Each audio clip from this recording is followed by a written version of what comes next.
Saudara Lingkaran Survei Indonesia atau LSI Denny JA memunculkan 5 nama tokoh potensial yang diprediksi bakal jadi capres-cawapres di Pilpres 2024. 5 tokoh ini diprediksi akan diusung dari 3 poros koalisi parpol dan gabungan parpol. Poros dengan tokoh-tokoh utamanya. Nanti akan kita lihat siapa.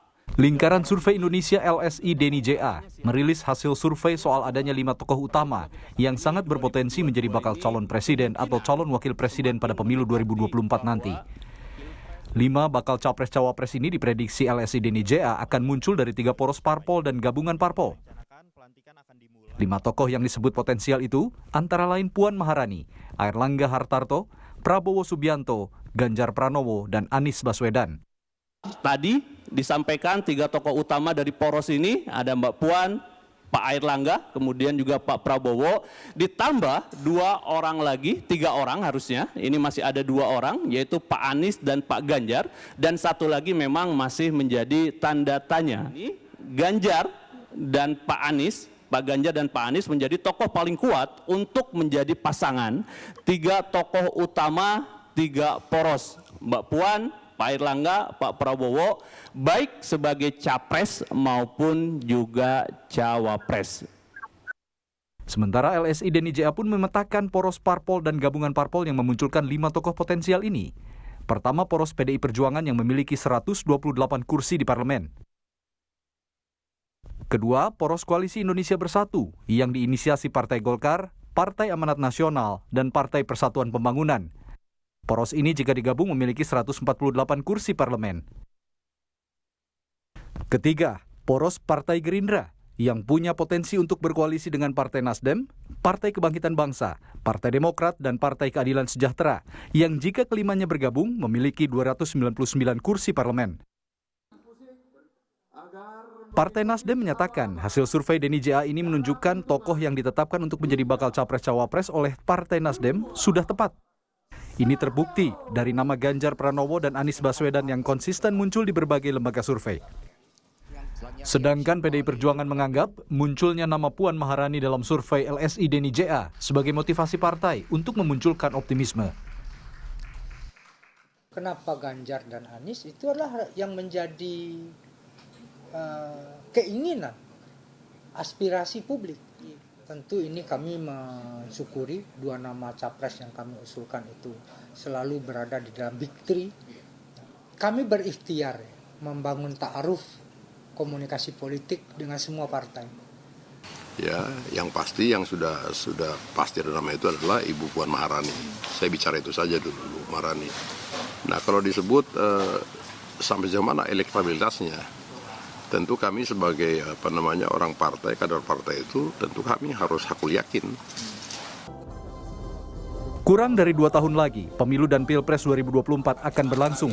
Sejumlah partai politik mulai menyiapkan ancang-ancang koalisi, tapi sebagian parpol lainnya belum mau buka-bukaan, baik soal koalisi maupun bakal capres yang akan diusung. Tim Liputan, Kompas TV, Jakarta. Saudara, sejauh mana akseptabilitas 5 tokoh yang muncul dalam survei LSI Denny JA ini di mata publik dan partai politik? Benarkah pada Pilpres 2024 mendatang akan ada 3 poros koalisi partai politik? Kami akan membahasnya bersama dengan Ketua DPP PDI Perjuangan Andreas Hugo Parera. Selamat malam, Pak Andreas. Selamat malam, Lucia. Saya juga akan sapa Ketua DPW Partai Nasdem Jawa Barat, Saan Mustafa. Selamat malam, Pak Saan. Selamat malam, Mbak Andreas, Ade. Malam. Saya juga akan sapa Direktur CPALSI Denny JA, Ade Mulyana. Selamat malam, Pak Ade. Selamat malam, Mbak. Selamat malam, Pak Andreas, Bang Saan. Saya ke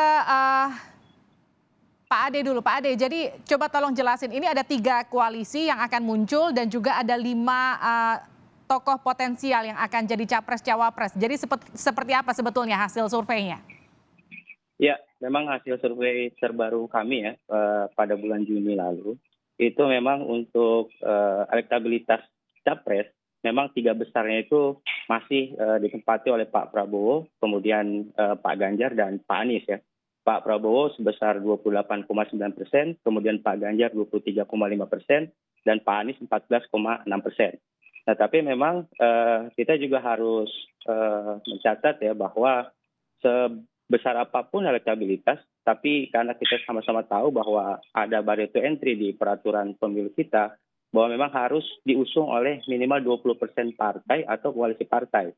Nah, pada kondisi saat ini, yang betul-betul bisa untuk mengusung capres dan cawapres adalah hanya PDIP, kemudian juga poros koalisi Indonesia Bersatu.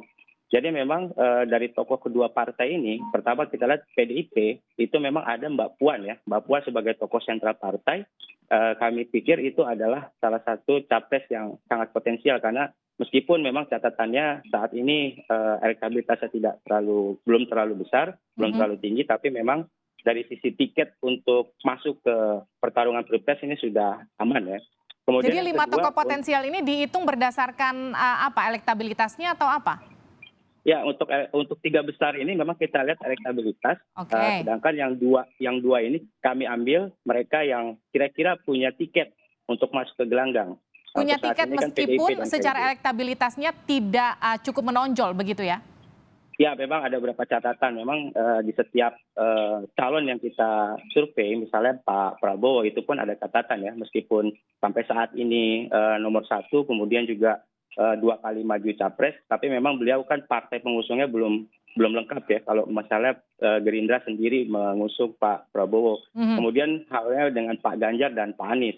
Meskipun moncer elektabilitasnya, tapi dengan aturan 20% partai pengusung, ini akan jadi satu hal yang sulit untuk Pak Ganjar dan Pak Anies untuk masuk menjadi calon presiden maupun calon wakil presiden. Oke, saya ke Bang Andreas dulu. Bang, ini artinya akan ada atau sudah ada 2 kader PDI Perjuangan yang masuk survei top 5-nya dari LSI Deni JA, Mbak Puan dan juga Pak Ganjar. Ya, kalau membaca hasil survei dari teman-teman dari LSI, sebenarnya bukan hal yang baru juga. Gitu. Dalam arti selama ini survei-survei yang dibuat itu lebih mengedepankan elektabilitas. Gitu. Yang dilakukan oleh teman-teman LSI ini plus dengan simulasi lah, gitu. Simulasi seandainya. Gitu. Seandainya kemudian bahwa berdasarkan fakta bahwa kemungkinan yang ada sekarang gitu, seperti ya PDI Perjuangan bisa maju karena sudah punya istilah boarding ticket lah untuk bisa memajukan calon presidennya. Ya. Kemudian juga ada pengandaian bahwa koalisi Indonesia Bersatu ini memajukan Pak Erlangga. Jadi ini sebenarnya ya kurang lebih dengan survei-survei yang berlaku, survei-survei yang sudah dilakukan sebelumnya itu hasilnya juga kurang lebih sama. Kalau artinya 3 besar di dalam elektabilitas itu ya antara Pak Ganjar, Pak Prabowo, Pak Anies dan juga nama-nama yang lain, kemudian disimulasikan dengan kemungkinan adanya kerjasama antar partai yang sudah kelihatan gitu. Sehingga ya inilah hasilnya gitu. Jadi Bung Andreas, sebenarnya kalau yang saya lihat tidak ada sesuatu yang baru dari hasil survei. Dan kemungkinan ini bisa jadi ya, bisa jadi juga enggak gitu. Artinya karena tergantung perkembangan politik ke depan. Betul, tergantung perkembangan politik dan tergantung siapa yang dipilih Bu Mega khususnya kalau dari PDI Perjuangan kan ya Bang Andreas. Jadi kalau misalnya kita bicara nih Bang Andreas, artinya sebenarnya gini, selama ini kan belum ada lembaga survei, koreksi saya kalau salah ya, belum ada lembaga survei yang menyatakan sudah ada tiket yang kemungkinan keluar dari PDI Perjuangan. Ini baru LSI Deni JA yang menyebut nama Mbak Puan yang kemungkinan akan dapat tiket dari PDI Perjuangan. Biasanya sebelumnya cuma bicara soal elektabilitas saja. Apakah artinya setelah ini keluar, kubu yang kubu yang selama ini mendukung Mbak Puan di PDI Perjuangan dengan yang mendukung Pak Ganjar di dalam PDI Perjuangan ini akan jadi semakin panas di dalam? Kalau soal tiket itu bukan karena survei LSI, itu karena memang sudah aturannya memang seperti itu, bahwa dengan ada dengan 20% threshold, memang PDI Perjuangan otomatis itu sudah mempunyai voting ticket. Betul. Jadi Presidensial threshold-nya sudah masuk. presiden threshold memang sudah mengatur seperti itu gitu. Nah, bahwa kemudian apakah kemudian terpengaruh atau tidak, kita lihat tadi gitu. Ini kan apa? Makanya saya katakan tadi, ini adalah kombinasi antara hasil survei yang melihat pendekatannya pada elektabilitas dengan simulasi yang dibuat oleh teman-teman LSI. Jadi simulasi itu adalah sesuatu yang diproyeksikan ke depan. Bisa ya, bisa tidak gitu. Tapi setelah ini keluar, friksi di dalam PDI Perjuangan nggak makin panas ya?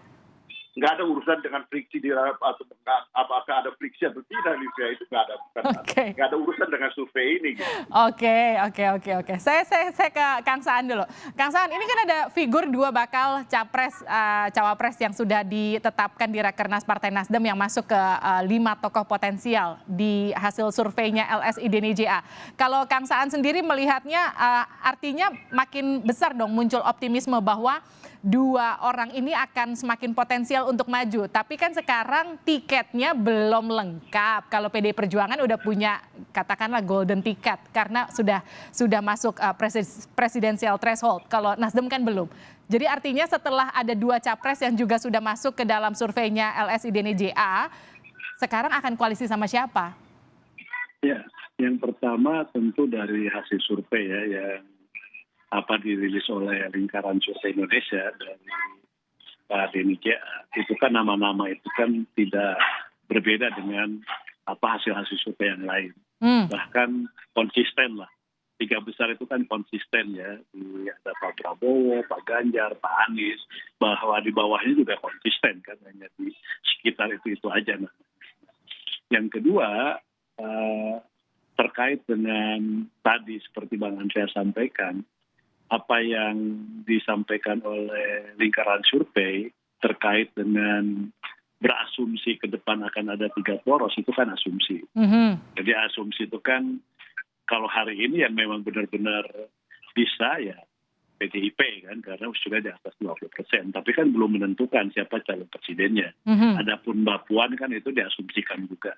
Jadi sama dengan koalisi Indonesia Bersatu kan itu juga kan koalisi Indonesia Bersatu asumsi calonnya kan Pak Erlangga.